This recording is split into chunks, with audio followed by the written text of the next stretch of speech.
하나님의 말씀 보겠습니다. 신명기 32장. 오늘은 37절로 39절까지 보겠습니다. 이제 신명기가 이제 34장까지 있기 때문에 거의 끝나갈 때가 됐습니다. 32장 37절로 39절까지 우리 다 같이 합독하여 읽겠습니다. 또한 그가 말씀하시기를 그들의 신들이 어디 있으며 그들이 피하던 반석이 어디 있느냐. 그들의 제물의 기름을 먹고 그들의 전제의 제물인 포도주를 마시던 자들이 일어나 너희를 돕게 하고 너희를 위하여 피난처가 되게 하라. 이제는 나 곧 내가 그인 줄 알라. 나 외에는 신이 없도다. 나는 죽이기도 하며 살리기도 하며 상하게도 하며 낫게도 하나니 내 손에서 능히 빼앗을 자가 없도다. 아멘. 자, 오늘은 신명기 427번째 곤고할 때라는 제목으로 말씀 전하도록 하겠습니다. 우리 좌우 합대 인사합시다. 공고할 때 하나님 찾으십시다. 인사하겠습니다.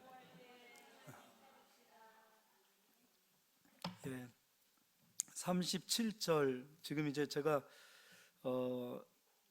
32장을 이렇게 해 나가면서 이스라엘 백성들이 모략도 없다, 분별력도 없다, 지혜도 없다, 이렇게 얘기를 하고 있습니다.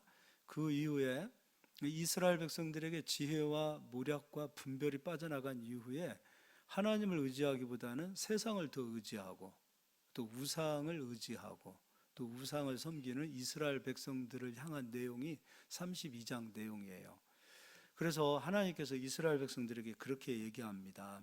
야, 너희들이 그렇게 의지하고 찾고 너희들이 그렇게 좋아했던 그 우상들에게 너희들이 어려움이 있을 때, 고난이 있을 때, 곤고할 때 그들에게 도와달라고 좀 해봐. 그 얘기를 하고 계시는 거예요. 그들이 손을 펴서 너희를 도울 수 있겠느냐? 그러니까 하나님께서 이제 그렇게 말씀하시는 거예요. 그들은 신이 아니야. 좀 제발 좀 정신 좀 차리자. 그러니까 이 원어에 보면은 이 철없는 백성들아, 그렇게 얘기하고 있어요. 그러니까 이 철없는 백성들아, 이제 그런 식으로 하나님께서 이 답답함을 좀 표현하고 계세요. 이 공고할 때에 그럼에도 불구하고 분명히 우리가 하나님을 의지하지 않고 세상을 의지하고 나갈 때 하나님께서 우리에게 공고하심을 주세요. 근데 문제는 이 공고할 때에도 하나님을 찾지 않는 것이 문제라는 거죠. 오늘 이제 그런 어떤 면에서 보면은 우리 하나님의 그 아픈 마음을 우리가 조금 헤아릴 수 있는 시간이 되지 않을까. 그래서 우리 관점에서 자꾸 하나님의 그 마음을 보려고 하지 마시고 때로는 하나님 마음으로 우리를 좀 바라볼 수 있는 그런 마음으로 하나님의 말씀을 들어야만이 우리가 깨닫게 되고 회복되어지고 조금 더 하나님이 기뻐하시는 사람들로 회복되어질 줄 믿습니다. 그래서 다시 한번 읽어드릴게요. 37절에 또한 그가 말씀하시기를 그들의 신들이 어디 있으며 그들이 피하던 반석이 어디 있느냐. 너희들이 어려울 때, 힘들 때, 실족할 때, 35절에는 실족할 때에 어려움, 환난이 왔을 때 너희들을 돕던 피난처, 너희들을 돕던 반석이 어디 있느냐, 그렇게 얘기하고 있어요. 그래서 38절 그들의 제물에 기름을 붓고 그들의 전제의 제물인 포도주를 마시던 자들이 일어나 너희를 돕게 하고 너희를 위하여 피난처가 되게 하라. 너희들이 정말 공고할 때, 환난이 있을 때, 어려울 때 너희들이 그토록 의지했던 그 신들에게 너희들을 좀 돕게 해보라는 거예요. 하나님께서 답답하니까 이스라엘 백성들에게 이런 말씀을 하시는 거죠. 근데 이게 지금 이스라엘 백성이 가나안 땅 들어가기 전에 신명기 말씀을 광야에서 주신 거란 말이죠. 근데 이 예언이 가나안 땅 들어가서 이스라엘 백성들에게 그대로 다 이루어져요. 그 몇 명 빼고 전부 다 하나님 떠나죠. 몇 명 빼고 전부 다 하나님보다도 우상을 더 의지하고 우상을 사랑하죠. 왕들을 보아도 북이스라엘은 말할 것도 없고 남유다는 몇 명 빼고 거의 다 하나님의 마음을 아프게 하고 말씀에서 떠났던 왕들의 모습을 보게 되어져요. 그리고 나서 39절, 이제는 나 곧 내가 그인 줄 알라. 나 외에는 신이 없도다. 나는 죽이기도 하며 살리기도 하며 상하게도 하며 낫게도 하나니 내 손에서 능히 빼앗을 자가 없도다. 진짜 하나님이 누구냐? 바로 나 아니냐? 이렇게 말씀하고 계십니다. 오늘 이제 이걸 기억해 주시고요. 이사야서를 가서 보도록 하겠습니다. 이사야 42장 17절입니다. 이사야서 42장 17절, 조각한 우상을 의지하며 부어 만든 우상을 향하여 너희는 우리의 신이라 하는 자는 물리침을 받아 크게 수치를 당하리라. 우상을 의지하는 자는 수치를 당할 것이라. 분명히 하나님께서 이사야를 통해서 말씀해 놓으셨습니다. 말할 것도 없죠. 이사야 44장에 가서는 우상의 헛됨을 하나님께서 고발하고 계시죠. 우상을 철로 만들었다. 그러면은 그 우상이, 예를 들어서 이 리모컨이 우상이다. 그럼 이 우상을 만드는 사람은 철공이 아니냐, 목공이 아니냐 이거예요. 진짜 신이라면 리모컨이 누가 만들지 않아도 존재하고 있어야 되지 않느냐, 그런 얘기까지도 하는 거죠. 왜 사람의 손으로 만든 것을 왜 신이다라고 섬기느냐 이거예요. 그 우상의 무익함에 대해서도 하나님께서 끊임없이 설명하고 계십니다. 이번에는 이제 열왕기 하를 가서 보겠습니다. 앞으로 가서 열왕기 하 16장을 보도록 하겠습니다.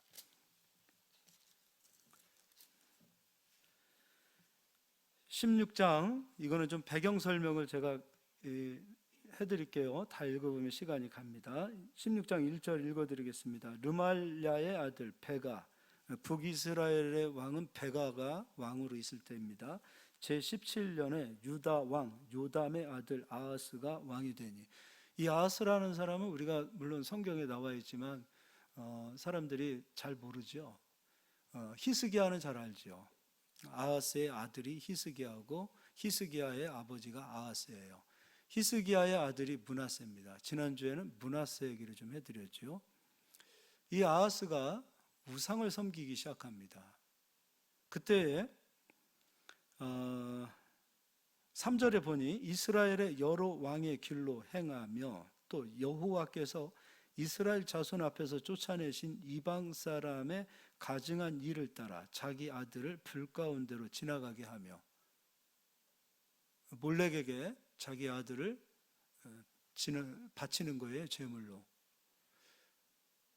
하나님께서 분명히 이런 우상을 섬기지 못하게 명하셨음에도 불구하고 이 아하스가 이런 일들을 행하는 모습을 보게 됩니다. 전승에 의하면 몰렉에게 제사할 때에 불을 지펴놓지요. 그리고 그 아들을 통과하게 해요. 근데 불에 가까이 가면 갈수록 사람인지라 고함을 지르잖아요. 근데 이 고함 소리를 듣지 못하도록 징을 치고 북을 치고, 그렇게 옆에서 제사장들이 고함 소리를 듣지 못하게 하는 거예요. 그래서 아이를 통과해서 죽이는 겁니다. 그 일을 하는 거예요. 하나님께서 하지 말라고 명하셨거든요. 근데 그 일도 하고 있어요. 그때 하나님께서 이제 공고함을 가져다 주십니다. 5절에 이때에 아람 왕 르신과 이스라엘 왕 르말랴의 아들 베가가 예루살렘에 올라와서, 이 아람 왕 르신과 북이스라엘의 베가가 연합해서 지금 남유다, 지금 아하스를 지금 애워싸기 시작합니다. 근데 이 아하스가 이 공고할 때 하나님 앞에 나와서 기도하지 않아요. 그래서 인간적인 생각을 갖습니다. 어떤 생각을 갖냐면, 지금 이 시대 역사적으로 이 시대의 강대국은 지금 아수르예요. 바벨론은 그 후에 이제 강대국이 되어지고요. 이제 아수르 왕에게 재물을 바치고 우리를 좀 도와주세요라고 말합니다. 근데 그 재물이 어디에서 나오는가? 하나님 성전에 있는 금을 가져다가 이 아수르 왕에게 재물을 바칩니다. 그것도 좀 읽어보겠습니다. 7절, 아하스가 아수르 왕 디글랏 빌레셋에게 사자를 보내요. 나를 좀 도와주소서라고 얘기해요. 그냥 도와줍니까? 전쟁하면 돈 들어가는데.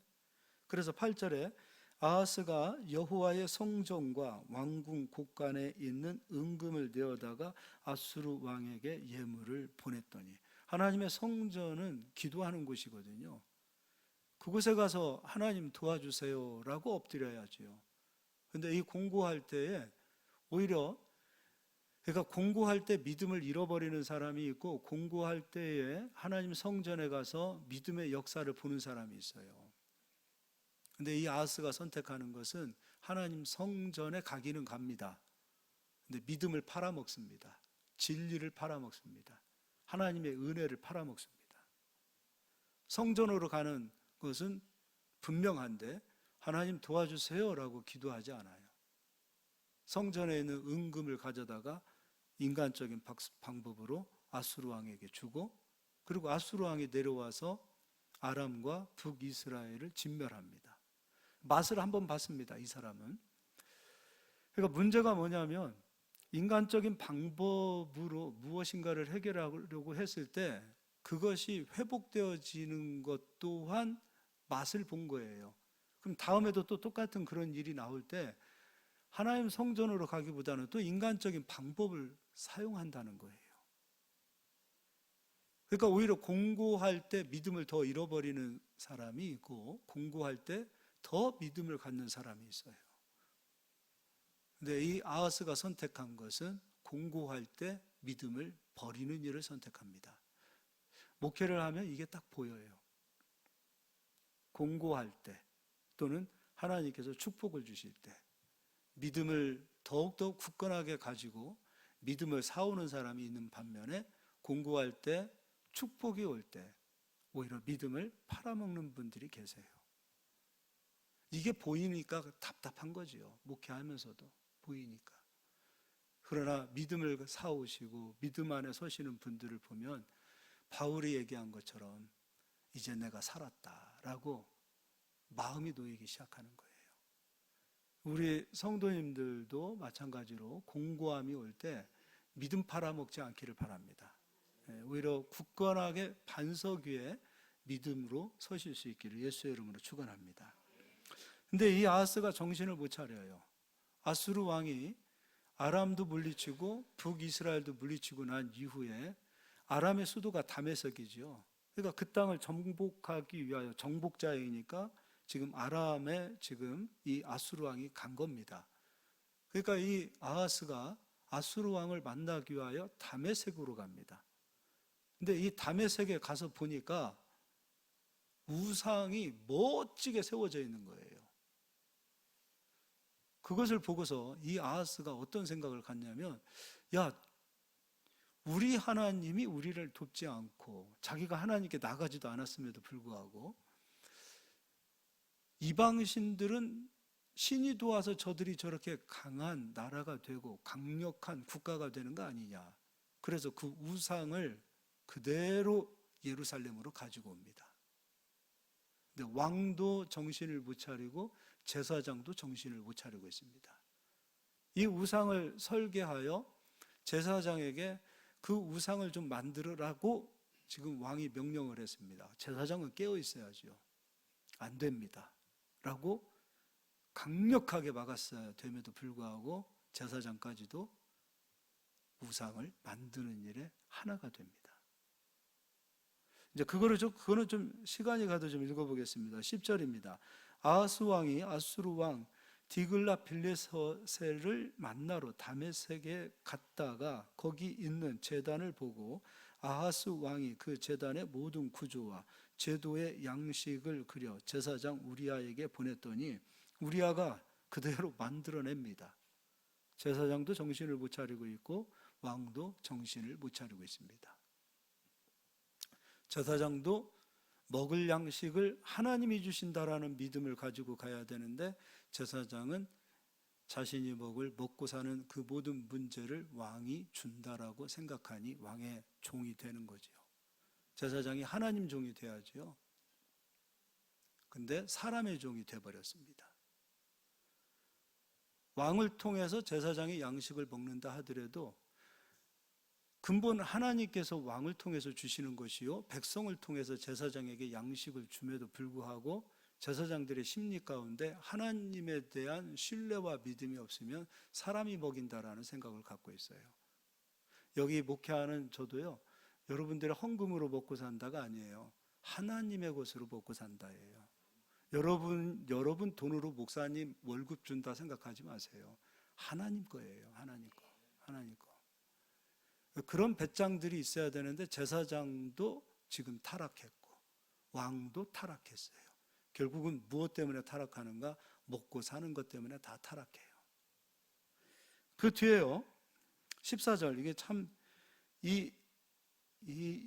왕의 범죄함을 보자고요. 12절입니다. 왕이 다메섹에서 돌아와 제단을 보고 제단 앞에 나아가 그 위에 제사를 드리되, 지금 하나님 성소에 세워진 번제단에서 제사하는 거 아니에요. 물론 제사법에 번제도 있고 소제도 있고 속제제 있고 속건제 있고 화목제 있습니다. 근데 그 제사를 지금 누구에게 드리고 있는가? 우상의 제단에 제사를 드리고 있어요. 그리고 13절, 자기의 번제물과, 이거 하나님 건데 하나님 앞에 드리지 않고 있어요. 오늘 신명기에 있는 말씀 그대로 똑같은 일들을 지금 벌이고 있죠. 소제물과 불사르고 또 소제물을 불사르고 또 전제물을 붓고 수은제 짐승의 피를 제단에 뿌리고 또 여호와의 앞 곧 성전 앞에 있던 놋 제단을 새 제단과 여호와의 성전 사이에서 옮겨다가 그 제단 북쪽에 그것을 두니라. 하나님께서 명하신 번제단을 치워버립니다. 그리고 우상의 제단에다가 예배하고 우상의 제단에 제물을 드리는 그 일을 행하고 있어요. 이때 하나님께서 또 참을 수 없죠. 아하스는 하나님의 사람 아닙니까? 하나님의 백성이죠. 그럼 하나님께서는 또다시 공고함을 줍니다. 근데 이때는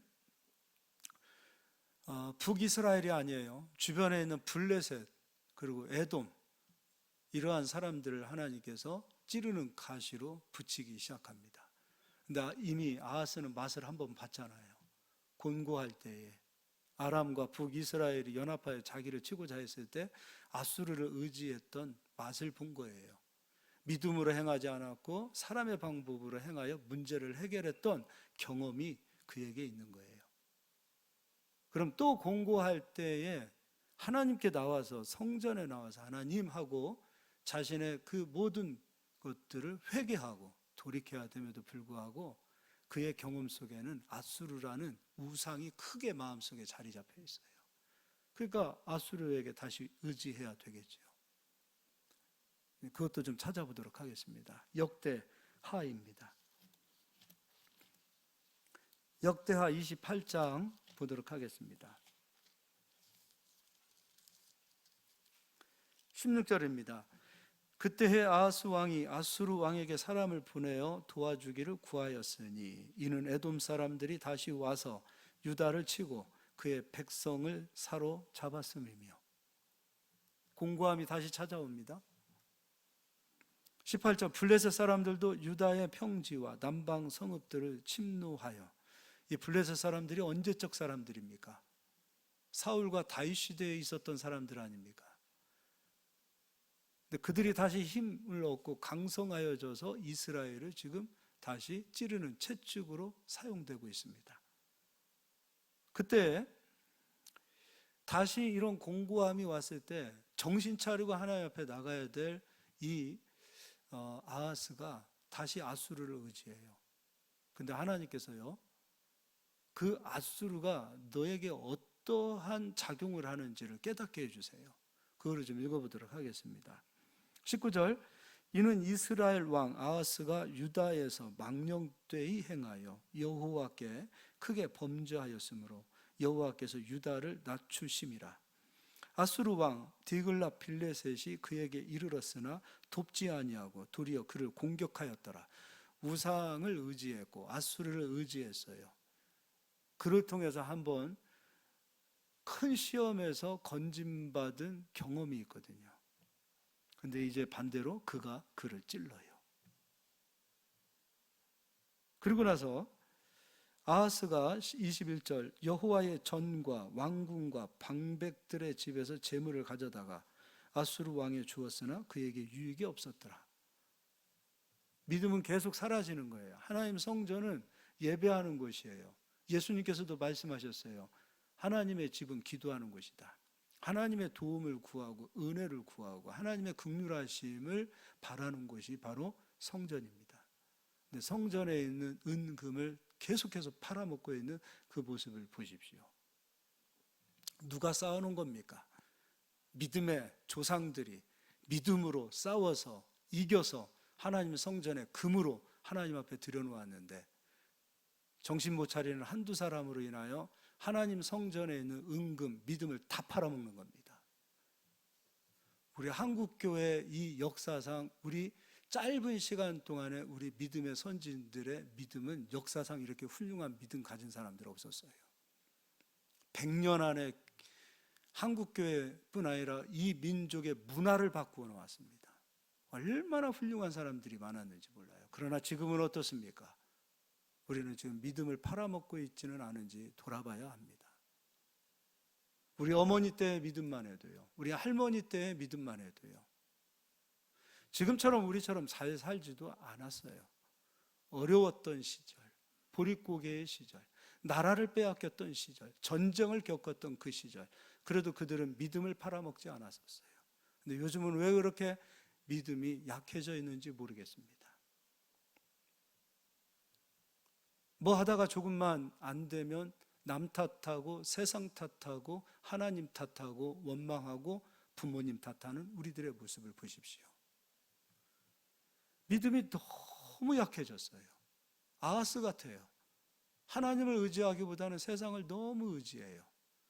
제가 지금 이 설교하기 몇 주 전에 지금 이 시대에 우리가 최고로 의지하는 것들이 무엇인가? 돈 아닙니까? 건강 아닙니까? 자기 자식들 아닙니까? 그 중에서 우리가 돈을 예로 들어서 보았습니다. 돈 때문에 얼마나 믿음을 팔아먹습니까? 금도 하나님 것, 은도 하나님 것이라고 말씀하고 있는데 하나님으로부터 오는 금과 은은 생각하지 않고 그냥 세상에 있는 금이, 세상에 있는 물질이, 돈이 하나님보다 더 좋은 거예요. 믿음도 팔아먹지요. 제가 옆에 계신 그 분에게 전도를 했어요. 근데 그분이 교회 나오기에 결정적으로 그분이 목사님 지금은 때가 아닙니다. 결정적인 예수님을 믿겠습니다라고 고백도 했는데 결정적인 게 있어요. 이분은 산악회에 굉장히 헌신되어 있는 분이에요. 근데 산악회가 다 주일에 있어요. 그래서 목사님 제가 무릎이 좀 안 좋거나 나이 들면 교회 나가겠습니다. 뭐 그것도 우상 아닙니까? 이 세상에 돈 아니면 쾌락, 즐길 수 있는 모든 것들로 인하여 우리의 믿음이 너무 빨리 식어지고 있어요. 수요일에 우리 김정환 선교사님 이스라엘에 이제 들어가기 직전에 교회 와서 선교 보고 할 때 그분과 식사를 잠깐 하는데 그런 얘기했어요. 목사님 제가 코로나 기간에 한 1년 8개월, 2년 조금 안 되게 한국 교회에 안식하면서 있게 되었는데 목사님 제가 이스라엘 가기 전과 지금 한국 교회가 변했습니다. 코로나로 인해서 변했습니다. 뭐가 그렇게 변했어요? 옛날의 믿음이 아닌 것 같습니다. 아니 선교사님들도 나갔다가 한국 교회를 보고 예배할 때 보면은 그것들을 느끼잖아요. 아니 어떻게 이렇게 짧은 시간에 성도님들의 믿음이 너무 변했어요. 그런 얘기를 하는 거예요. 우리들에게 있어서 오늘 찬양에서도요. 이 세상 그 무엇과도 비교할 수 없는 예수님 아닙니까? 가장 존귀한 이름, 가장 아름다운 이름. 금으로도 비교할 수 있겠습니까? 무엇으로 비교할 수 있겠어요? 예수님 한 분으로 우리가 만족한다라고 노래하고 찬양하면서 그렇게 고백하면서 가지만 실질적으로 세상을 부딪히며 살 때 예수는 온데간데 없고 세상을 의지하고 세상을 더 사랑하고 돈을 더 의지하고 세상 방법으로 살아가고자 하는 그 모든 것들이 결국은 하나님의 마음을 아프게 하는 것이요. 부모님들이 우리 먼저 신앙생활 하셨던 우리 선진들의 그 믿음들을 우리가 다 팔아먹고 있다면 안 되잖아요. 적어도 다음 세대에게 믿음이라는 유산을 남겨놓고 그런 그리스도인들이 돼야 되지 않겠습니까? 지금이 정말 정신 차릴 때라고 봅니다. 우리 모두 좀 정신 좀 차렸으면 좋겠습니다. 옆 사람 인사하겠습니다. 정신 차립시다. 22절을 제가 읽어드리겠습니다. 이 아하스 왕이 곤고할 때에 더욱 여호와께 범죄하여. 여러분, 공고할 때 어떻게 하실 겁니까? 하나님의 성전은 폼으로 있는 거 아닙니다. 하나님의 성전은 내가 그 교회 다녀 교회 자랑하라고 주는 것도 아니고 우리 명함이 아니에요. 내가 그 교회 다니고 있습니다. 그 교회 집사입니다. 그 교회 권사입니다. 장로입니다. 명함 파기 위해서 준 거 아니에요. 하나님의 성전은 하나님께 와서 기도하라고 주신 거예요. 폼으로 준 거 아니에요.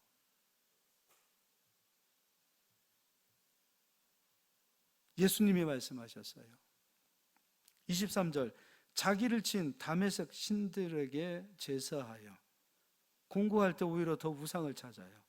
이르되 아람 왕들의 신들이 그들을 도왔으니 나도 그 신에게 제사하여 나를 돕게 하리라 하였으나 그 신이 아하스와 온 이스라엘을 망하게 하였더라. 신명기 32장의 말씀이 그대로 어쩜 그렇게 똑같습니까? 성경은 우리에게 반면교사라 그랬어요. 우리가 생각할 때는 다윗과 같은 사람, 아브라함과 같은 사람, 믿음으로 승리한 사람들만 우리가 반면교사 삼지요. 이런 분들도 반면교사 삼아야 되지 않을까요? 실패한 인생들을 보면서도 나 저렇게 신앙생활해서는 안 되는구나 라고 정신 차려야 되겠죠. 이제 야고보서를 가서 보겠습니다.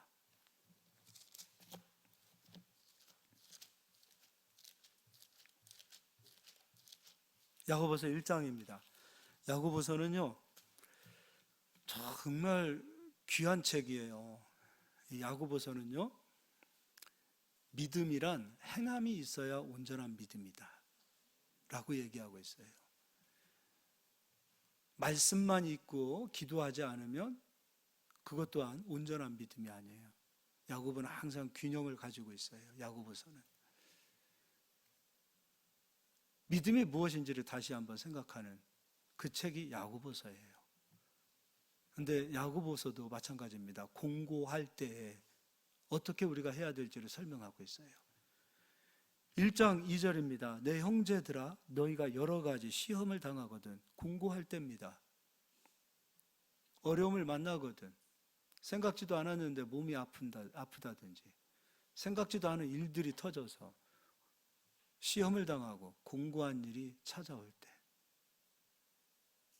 어떻게 해야 되는가? 온전히 기쁘게 여기라. 3절입니다. 이는 너희 믿음의 시련이 인내를 만들어내는 줄 너희가 알미라. 여기에서 인내는 오래 참고만 들어가는 게 아니에요. 하나님 성전으로 가서 기도하는 분향단의 향기의 기도를 드리는 거예요. 하나님 앞에 드려지는 분향단의 향은 수압향, 나감향, 풍자향, 유향, 소금이죠. 갈아져야 됩니다. 부서져야 됩니다. 덩어리채로 있어서 향이 올라가는 게 아니에요. 고운 가루가 되어져서 그것이 분향이 되어 향기를 받는 거예요. 그때 쓰이는 단어가 인내예요. 여기에서 쓰이는 단어가 인내란 말이에요. 기도의 자리로 가는 거예요. 하나님 성전에 가서 하나님 도와주십시오라고 왜 이거 못합니까? 하나님 내 힘으로는 안 되겠습니다. 내 이 지식으로도 안 되겠습니다. 내 주변에 누가 나를 도울 수 있겠습니까? 내가 사람 찾지 않겠습니다. 하나님 찾겠습니다. 도와주십시오. 믿음의 시련이 기도의 자리로 우리를 이끈다는 거예요. 그냥 무조건 그냥 뭐 고통스러움을 그냥 견디면서 그냥 참고 있다, 그 차원이 아니에요. 하나님께서 왜 우리에게 공고함을 주시는가? 최종적으로 하나님은 우리를 받기를 원하세요. 우리가 죄물되어 하나님 전에 와서 하나님 앞에 엎드리고 하나님의 도우심을 구하고, 말씀으로도 하나님의 은혜가 흘러가지만 기도할 때 하나님 주시는 은혜와 감동이 있어요. 그 자리로 하나님 우리를 이끄시는 거예요. 근데 왜 그렇게 그냥 버티는지 모르겠어요. 어렵다라고 말하고, 고난이 있다라고 말하고, 공고하다고 말하고, 우울하다고 말하면서도 왜 버티냐 이거예요. 아하스처럼 공고할수록 더욱더 버티지 마시고, 그러함이 일들이 올 때 인내하는 자리까지 들어가셔야 돼요. 믿음의 시련이 우리를 기도의 사람으로 만들어내는 거예요. 그래서 야고보서는 믿음으로 시작하고 맨 6장에 가서는 기도로 마무리를 짓고 있어요. 인내의 사람, 기도의 사람으로. 하나님이 뭐 심심해서 그런 공고함을 우리에게 주신다가 아니에요. 우리가 기도의 사람이 되어서 기도의 향기로 하나님 앞에 올려지기를 원하시는 거예요. 믿음이 있다 하면서 왜 그렇게 버티시냐 이거예요. 나 세상 방법 안 쓸게요, 하나님. 나 돈 의지하지 않을게요. 성전을 그냥 폼으로 두시는 겁니까? 내가 알아서 그냥 버틸게요. 버티는 것이 반복이 되고 반복이 되어지면 나감형이 되어버리는 거예요. 그냥 돌덩어리처럼 굳어지는 마음을 가지고 계속 살 수밖에 없는 거예요, 신앙생활을. 내가 버텼습니다, 하나님. 내가 인내했습니다. 그것이 또 경험되어지면 다음번에도 그냥 또 생으로 버티는 거예요. 하나님께서는 아니야, 너 기도의 자리로 좀 와. 와서 좀 엎드려. 와서 좀 구해. 믿음 얘기하니까 기도하지 않고 말씀만 가지고 가면 된다가 아니라 결국 하나님께서 말씀을 보내시고 그 말씀으로 우리가 향을 올려드릴 때 우리가 깨지지 아니하고서 어떻게 기도가 되겠습니까? 그 향을 하나님 앞에 올려드리기를 하나님께서는 그 향을 받기를 그렇게 소망하세요. 어렵고 힘들다라고 그렇게 말하잖아요. 막걸리 마시고 풀지 마시고, 노래방 가서 소리 지르면서 풀지 마시고, 친구들 만나서 수다 떨면서 풀지 마시고, 사람들 만나서 어려움을 토론하고 어려움을 말하고, 내가 이렇게 힘들어, 그렇게 해서 절대 공고함이 끝나지 않는다는 거예요. 그것이 곧 하나님께서 나를 부르시는구나. 때로는 하나님께서 물질로도 우리를 공고하게 하시고 사람으로도 공고하게 하시고 터지지 말아야 될 그런 일들이 터지게도 하시고 병이 들게도 하시고 생으로 버티고 견디지 마시고 성전을 폼으로 만들어 놓은 거 아니에요. 교회는 주일만 예배하기 위하여 만들어 놓은 곳이 아니라는 거예요. 기도하실 수 있길 바랍니다. 억지로 하지 마십시오. 깨달으시는 분들은 정말 기도의 자리로 오세요. 자존심이 어디 있습니까? 지금 공고한 상황인데 아하스와 같은 자리로 들어가지 마시고 인내하는 자리까지 오셔야 돼요. 여기서 인내하니까 생으로 견디고 생으로 버티고 생으로 그냥 그 시련과 고난과 공고함을 이긴다가 아니에요. 여기에서 인내함이라는 것은 하나님 성전에 와서 부르짖는 거예요. 하나님 도와주세요라고 나갈 수밖에 없는 거예요. 내가 여기 있다. 내가 너와 함께 하리라. 그리고 하나님의 도우심을 맛봐야 돼요. 그 도우심을 맛보면 아하스와 같은 자리로 가라 그래도 안 갑니다. 이게 굉장히 중요한 거예요. 너무도 중요한 거예요. 그래서 깨어 기도하는 자리로 들어설 수 있는 저희들이 되셔야 됩니다. 이거 주님의 명령이에요. 해도 되고 안 해도 되고가 아니에요. 항상 기뻐하라, 범사에 감사하라. 쉬지 말고 기도하라 그랬어요. 여기서 말하는 쉬지 말고 기도하라가 곧 인내하는 거예요. 생으로 버티고 견디고 참고, 그게 아니에요. 하나님 앞에 와서 나의 약함을 고백하고 하나님의 권능을 고백하고 하나님의 능력을 고백하고 하나님 도와주십시오 라고 엎드려야 합니다. 이런 은혜의 자리로 나오실 수 있는 저희들이 되길 바랍니다. 첫 번째 사람이 이 야고보서에서 말하는 것, 시험이 올 때 기뻐하라. 믿음의 시련이 인내를 만들어낸다. 그리고 기도 뒤에 무엇이 오는가? 4절입니다. 인내를 온전히 이루라. 여기에서 기도하는 거예요. 인내하니까 생으로 견디고 버티고 그 차원이 아니에요. 출애굽기 34장에 분향단의 기도를 하나님께서, 그 분향단의 그 기도의 그 향기가 바로 여기에서 인내예요. 그 자리로 가는 거예요. 인내를 온전히 이루라. 이는 너희로 온전하고 구비하여 조금도 부족함이 없게 하려 함이라. 할렐루야. 하나님 앞에 이런 마음의 자세로 나오셨으면 좋겠어요.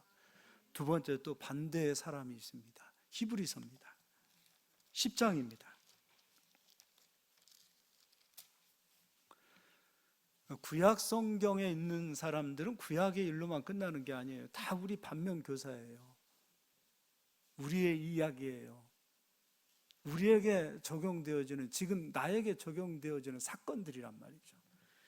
히브리서에서는 10장입니다. 32절 읽어드리겠습니다. 전날에 너희가 빛을 받은 후에 고난의 큰 싸움을 견뎌낸 것을 생각하라. 혹은 비방과 환난으로서 사람에게 구경거리가 되고, 혹은 이런 형편에 있는 자들과 사귀는 자가 되었으니 너희가 갇힌 자를 동정하고 너희 소유를 빼앗기는 것도 기쁘게 당한 것은 더 낫고 영구한 소유가 있는 줄 알미라. 그러므로 너희 담대함을 버리지 말라. 이것이 큰 상을 얻게 하느니라. 여기서 36절입니다. 너희에게 무엇이 필요함은, 제가 야고보서에서 인내를 설명해 드렸습니다. 너희에게 인내가 필요함은 너희가 하나님의 뜻을 행한 후에 약속하신 것을 받기 위함이라. 누군가는 하나님의 은혜를 받는 사람이고 누군가는 인내하지 못함으로 하나님 앞에 나와 엎드리지 못하고 도우심을 구하지 못하고 기도하지 못함으로 아하스처럼 믿음에서 떠나는 사람에 대해서 히브리서가 얘기하고 있어요. 36절을 다시 읽어드릴게요. 너희에게 인내가 필요함은 너희가 하나님의 뜻을 행한 후에 약속하신 것을 받기 위함이라.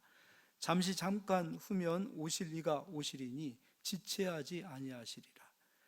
나의 의인은 믿음으로 말미암아 살리라. 또한 뒤로 물러가면 내 마음이 그를 기뻐하지 아니하리라 하셨느니라. 아하스 같은 사람이죠. 하나님 성전에 금, 은을 다 팔아먹습니다.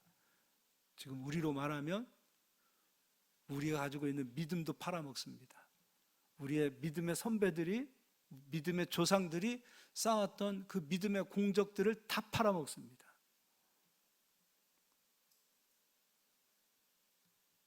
그리고 39절입니다. 우리는 뒤로 물러가 멸망할 자가 아니요 오직 영혼을 구원함에 이르는 믿음을 가진 자니라. 어떤 사람으로 사셔야 되겠습니까? 믿음을 팔아먹는 사람이 되어야 되겠습니까? 반석 위에 믿음을 더욱더 세우시는 분들이 되셔야 되겠습니까? 믿음을 세우셔야 됩니다. 반주 좀 부탁하겠습니다. 가은이가